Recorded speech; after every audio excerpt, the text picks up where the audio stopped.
앞서서 포스코 퓨처엠과 에코프로비엠의 종목 분석해봤습니다. 향후 약 5년 실적을 전망해보고 그 실적을 기준으로 해서 주가 전망까지 해봤는데요.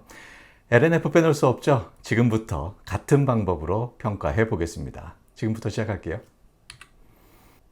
이 시간에 전해드릴 핵심 내용 먼저 짚어보겠습니다. 첫 번째로 공급 계약 분석을 해보려고 하는데요. 각각의 공급 계약이 어느 정도 물량이 되고 그 물량들이 전체 캐파에 얼마나 차지하는지 알아보려고 합니다. 그래서 앞으로 실적 안정성이 얼마나 될까 따져보기로 하고요. 두 번째로 밸류체인입니다. LNF는 다른 경쟁사 대비 밸류체인이 단조롭다, 취약하다라는 평가를 받고 있습니다. 그래서 주가도 크게 눌려있는 모습인데요. 그 내용 알아보고 그래서 앞으로 기대되는 점은 없는지 생각해 보겠습니다. 마지막으로 실적 전망입니다. 향후 5년간의 실적 전망을 해보려고 합니다. 라인병 가동률 생각해 보고요. 또 앞으로 양극재가 가격 변동이 어떻게 될지까지 예상을 해봄으로써 향후 5년간의 실적 전망 해보고요. 그래서 이 실적 전망을 바탕으로 밸류에이션 해보고 목표 주가까지 설정해 보겠습니다. 첫 번째 공급 계약 분석입니다. 먼저 생산 캐파를 좀 볼까요? 작년까지 13만 톤의 생산 캐파를 LNF는 가지고 있었는데요. 지난 4분기 실적 발표 컨퍼런스 콜에서 2026년까지 최대 43만 톤의 생산 캐파를 갖겠다라고 LNF는 밝혔습니다. 국내 30만 톤이고요. 해외 13만 톤까지 확대하겠다라는 내용이었는데요. 2027년까지는 50만 톤까지도 기대해 볼 수 있을 것 같고요. 그 첫 번째 계약 소식이 LG 에너지 솔루션 1조 5천억 원 계약 소식이었습니다. 이게 첫 번째 계약 소식으로서 주가도 상당히 반응을 했었는데요. 2020년 12월 발표됐고요. 2021년, 2022년 2년간 공급하는 계약이었습니다.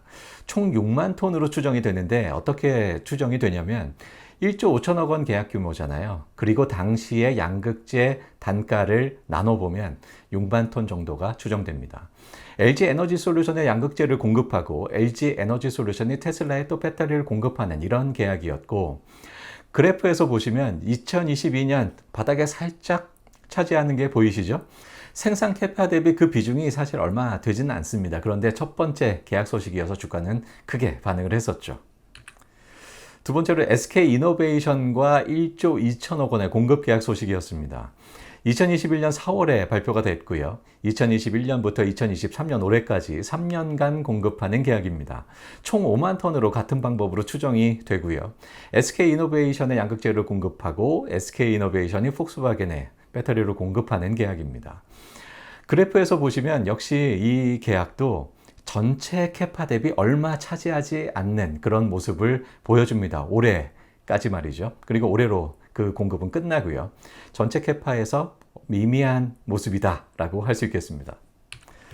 그 다음 계약이 이게 대박인데요. LG 에너지 솔루션과 7조 2천억 원의 계약입니다. 2022년 5월에 발표가 됐고요. 2023년, 2024년 2년간 공급하는 계약이에요. 총 규모가 7조 2천억 원으로 상당한 역대급 규모죠. 그런데 또 중요한 것은 겨우 2년간의 공급 계약입니다. 따라서 연간 실적 기여가 굉장히 크죠. 나누기 2만 하면 되니까요. 총 20만 톤의 공급 규모로 추정이 되고요. 역시 LG 에너지 솔루션에 공급을 해서 테슬라로 배터리가 납품되는 그런 계약으로 보입니다. 그리고 다음은요. 테슬라에 직접 납품하는 계약으로서 또 상당히 주목받았던 계약입니다. 지난 2월에 발표가 됐고요. 총 규모 3조 8천억 원 수준입니다.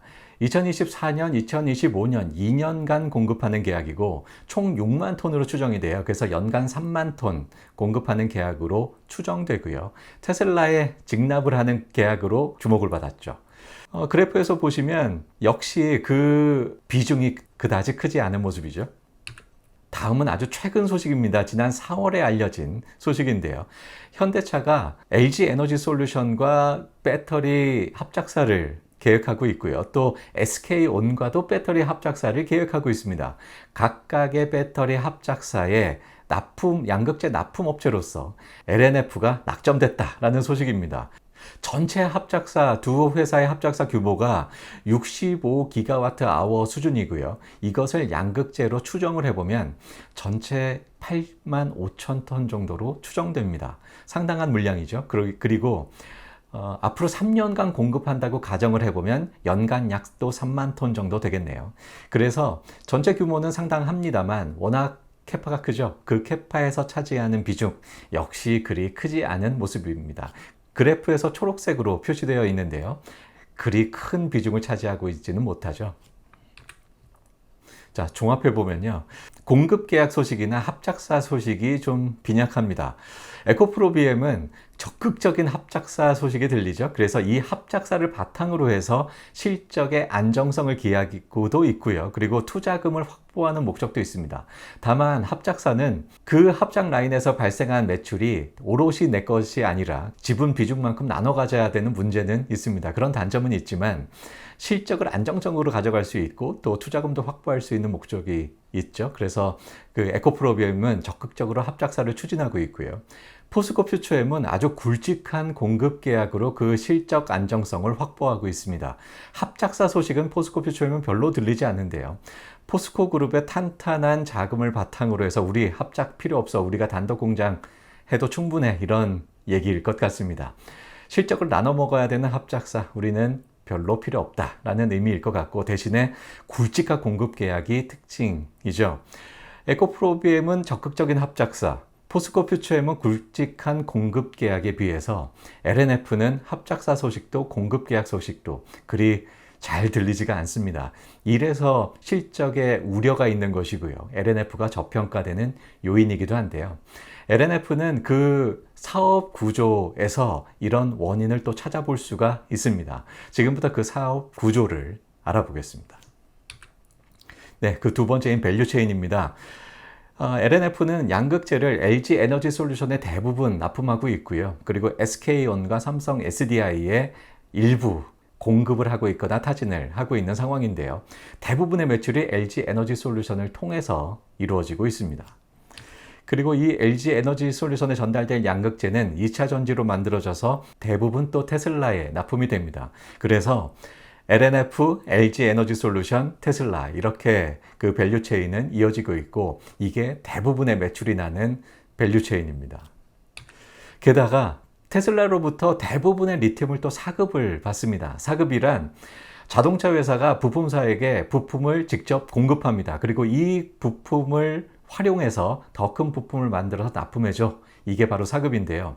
테슬라가 필요한 리튬의 대부분 80%를 LNF에 공급을 하고, LNF가 이 리튬을 원료로 해서 양극재를 생산합니다.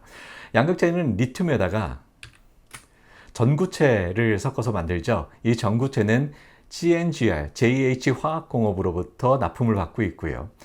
그런데 LNF도 리튬을 거의 대부분 테슬라에서 공급받는 것에 대해서 좀 리스크가 있다라는 판단을 분명히 하고 있습니다. 그래서 시너리튬 머티리얼즈사와 이 리튬 합작사를 논의 중에 있다는 소식이 들립니다. 그런데 아직은 논의 중인 상황이고, 실제로 합작사가 만들어져서 공급받을 때까지는 시간이 상당히 필요해 보입니다. 이 소식이 빨리 현실화됐으면 하는 바람이고요. 정리해보면요. 테슬라가 리튬을 공급하고 LNF가 양극재, LG 에너지 솔루션이 2차 전지, 테슬라가 그래서 완성차를 만드는 테슬라, LNF, LG 에너지 솔루션, 테슬라, 이런 밸류체인이 대부분의 매출을 차지하는 매우 단조로운 밸류체인의 모습을 보여주고 있습니다. 그래서 저평가의 원인이 되고 있죠. 자, 다음은 실적 전망입니다. 앞서서 소개해드린 내용을 바탕으로 해서 또 몇 가지 더 추가적으로 가정을 통해서 실적 전망 해보겠습니다. 생산 캐파는 앞서서 26년에 43만 톤, 27년에 최대 50만 톤까지 생각해 볼 수 있다라고 말씀드렸고요. 그리고 2024년까지는 한국에서만 캐파를 늘립니다. 그리고 2025년부터 해외에서 캐파를 늘릴 것 같고요. 그 캐파의 대부분은 우리나라입니다. 우리나라 구지가 가장 큰 생산 캐파 기지가 있죠. 한국은요, 자체 투자 라인이고요. 이 자체 투자는 어떤 합작사나 계약으로부터 어떤 물량이 보장받지는 못하죠. 그래서 장기적으로 볼 때는 실적에 대한 리스크가 꽤 있습니다. 그래서 가동률 70%로 제한을 했고요. 다만 공급 계약으로 바인딩되어 있는 것 있죠. 그것들은 그 물량을 전량 반영을 했습니다. 자, 다음은 미국 생산 캐파인데요. 2025년에 시작이 돼서 2027년까지 확대되는 계획입니다. 레드우드 머티리얼스라는 미국 회사 있죠. 이 회사와의 합작사가 지금 논의가 되고 있고, 이 물량이 2025년부터 그 생산 캐파가 반영될 것으로 보입니다. 합작사기 때문에 장기 공급 계약을 바탕으로 하고 있을 거고요. 그래서 미국 생산 라인은 풀 가동한다라고 가정할 수 있을 것 같습니다.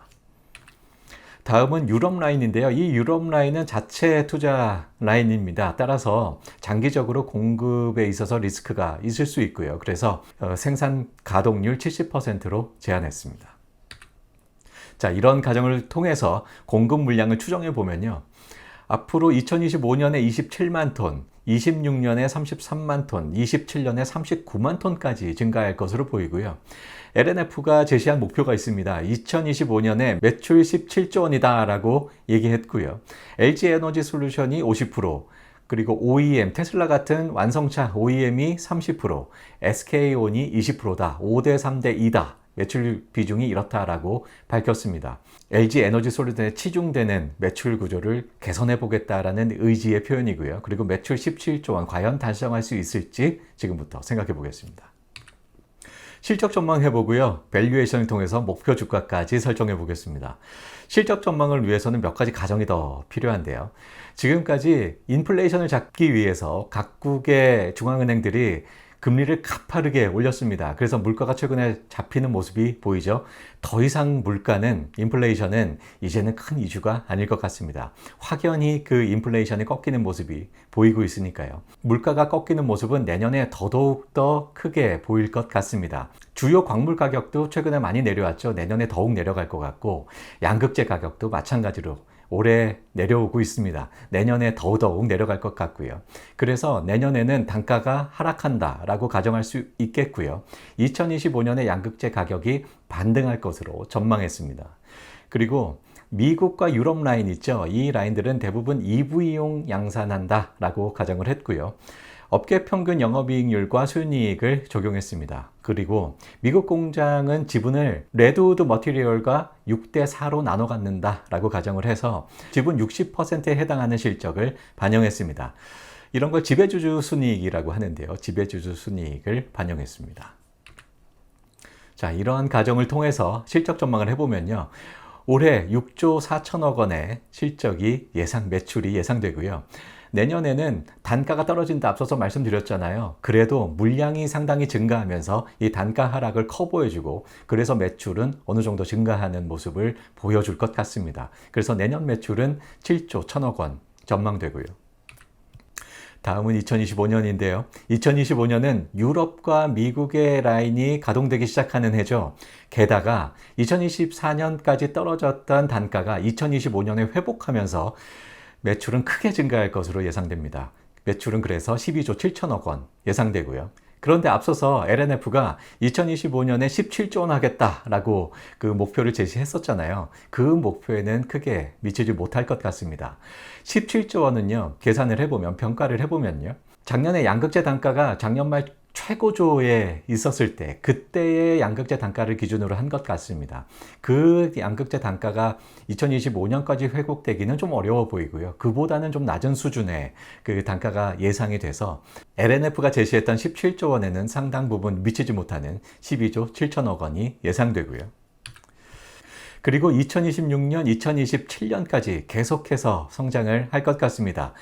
단가도 점차 계속해서 상승할 것 같고요. 공급이 상당히 딸리니까요. 그래서 공급 우위가 지속되면서 2027년까지 매출 20조 원 기대할 수 있을 것 같습니다. 그래서요, 2023년 올해 말까지 매출 6조 4천억 원, 영업이익 4천억 원, 순이익 약 3천억 원 수준에서 2027년까지 매출 20조 원, 영업이익 1조 4천억 원, 순이익 9천억 원까지 예상됩니다.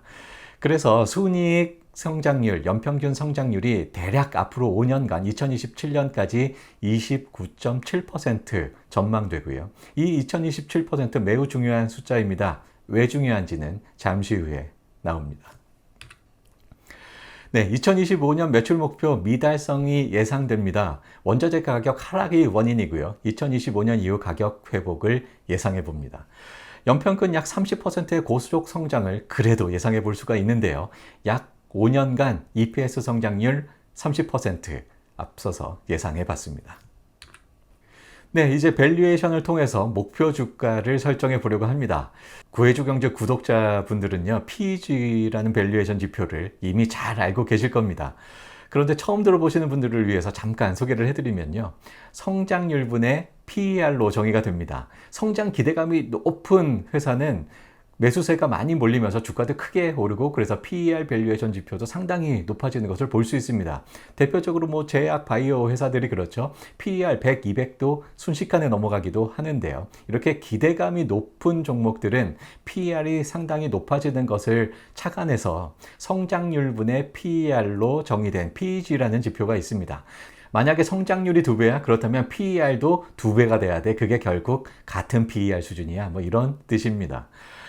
PEG는 그리고 1일 때가 적정 주가 수준이다 라고 평가를 합니다. 그래서 앞서서 에코프로비엠이나 포스코 퓨처엠의 그 밸류에이션을 할 때 PEG 1을 적용을 했었는데요. 그런데 LNF는 PEG 0.65를 적용하기로 합니다. 왜냐하면 최근에 시장의 평가가 LNF는 그 밸류 체인의 취약함 때문에 35% 정도의 밸류에이션 디스카운트를 시장은 평가를 하고 있습니다. 시장 평가를 분석해 보면 35%의 디스카운트 결과가 나오는데요. 따라서 이 시장의 평가를 반영하기로 하고요. PEG 0.65를 적용해 봤습니다. 그리고 PEG는 성장률분의 PER로 정의가 되기 때문에 성장률의 PEG 곱하면 목표 PER을 얻을 수 있는데요. 앞서서 성장률 29.7%다 도출됐죠. 여기서 중요하게 사용이 되고요. PEG 0.65 적용해서 목표 PER 19.2 도출되고요. 2027년 대략 앞으로 5년 후의 순이익 약 9천억 원 전망 앞서서 했습니다. 그리고 PER 19.2 도출을 했죠. 이렇게 해서 얻어지는 목표 시총 17조 2천억 원 도출됩니다. 목표 시총 나왔습니다. 총 발행 주식수로 나누면 우리가 원하는 목표 주가 나오죠. 그래서 목표 주가는요. 47만 5천 원입니다. 현재 20만 원대 주가 대비 상당히 높은 목표 주가인데요. 이 목표 주가 어떻게 봐야 될까요? 현재 주가는 지나치게 저평가됐다라고 평가할 수 있겠습니다. IRA 대응이나 밸류 체인의 열세에 의해서 밸류에이션 디스카운트 35%나 적용을 했음에도 불구하고 현재 주가 대비 상당히 높은 목표 주가가 도출됐습니다. 다른 경쟁사 대비 이 목표 주가와 현재 주가의 괴리가 LNF가 가장 큰 모습인데요. 따라서 현재 주가 아무리 여러 가지 디스카운트 요인을 최대한 반영을 해도 너무나 저평가됐다라고 평가됩니다. 네, 지금까지 LNF 종목 분석해봤습니다. 구독, 좋아요 부탁드리고요. 여기까지 할게요.